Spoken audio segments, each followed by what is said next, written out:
Okay, so if you're chasing to get more money, maybe you have the wrong goal. Maybe you're trying to get 100K, you're trying to get enough to kind of make it go by, but a lot of times it doesn't really become much easier until you get to $1 million. And I'm gonna say why I think $1 million is the threshold that it makes it way easier. And I got some data behind it to show why this is and how you can kind of change your goals to get there. So let's jump in.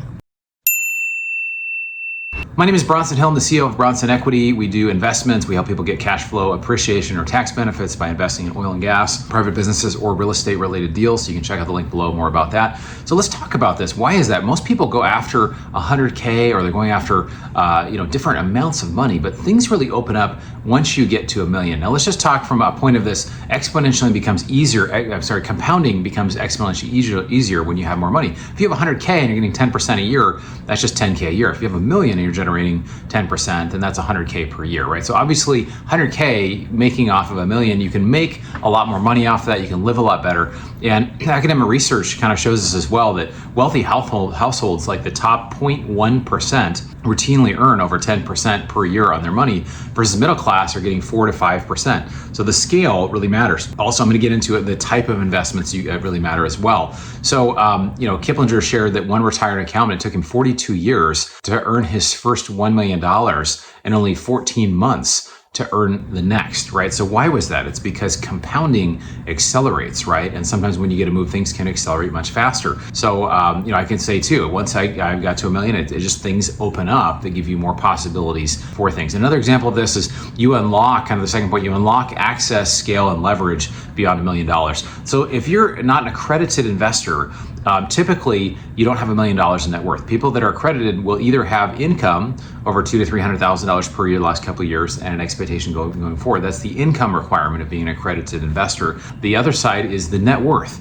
right? So if I have over $1 million for my net worth outside of my home, I qualify as an accredited investor. Most of the deals we do now at Bronson Equity, we've raised over $50 million from projects. Most of these are for accredited investors only. Why is that? It's because there's a certain level of risk that's perceived that if you're doing things that are outside of real estate, things like buying businesses or even some debt funds, or maybe there's oil and gas deals, these are perceived to be by the Securities Exchange Commission to be more risky. So we don't want to offer something to somebody who maybe doesn't have a level of sophistication, or if it's going to be really scrutinized by a regulatory body, we may not want to offer that, right? Just because it's another thing that we don't necessarily want to have to be worried about. But it really, as an investor, will open up all these different opportunities for you as an investor. You can get into all kinds of different investments. And as you have more money, I have a lot of friends that are doctors, worked in the medical field for 10 years. And so a lot of doctors get pitched stuff all the time because people know that doctors have money more than any other profession. People know that doctors generally are people that are wealthy, that have money, right?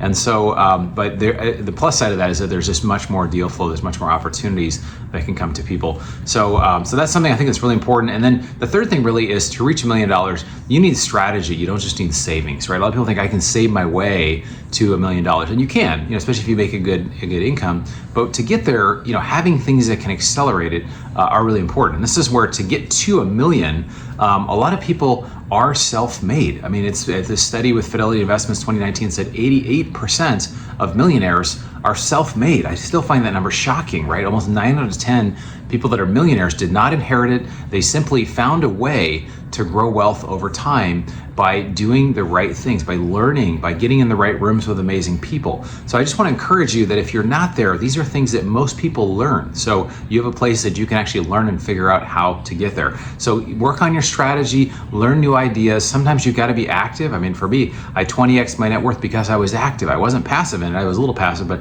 I mostly was active. I raised money from other people and helped them to get to where their goals were, where they wanted to go. And I'm working on other strategies that are active now as well. I have my passive investments and I have my active investments, right? So you can do both. So I think it's really important. So really the plan to get to $1 million for you, for me, it could be to automate your investing, get into tax advantage things, use retirement accounts, use things like oil and gas, other things that have depreciation that allow you to compound wealth without really eating into it with taxes. Find other ways to partner with people. It could be as a passive investor, it could be as an active investor, but get into deals that actually make sense for you and build leveraged income streams, other types of things. I actually did a consulting gig recently where I started helping a group on their capital raising. I raised over $50 million and I found a way to kind of work with them and create, I don't normally do a lot of coaching, but it was a way of, hey, there's another way I can bring some more income in and help them as well. So that was very exciting. So there's this great quote I want to share with you. It says, making the first million is hard, making the next 100 million is easy, right? And that's Theo Pappas, the British businessman and entrepreneur. So I haven't figured out the second part, 100 million yet, but I'm on my way. So hopefully you are as well, friend. And hopefully you got a lot of this video. Feel free to share it, make a comment below, like it, and I look forward to seeing you on the next video.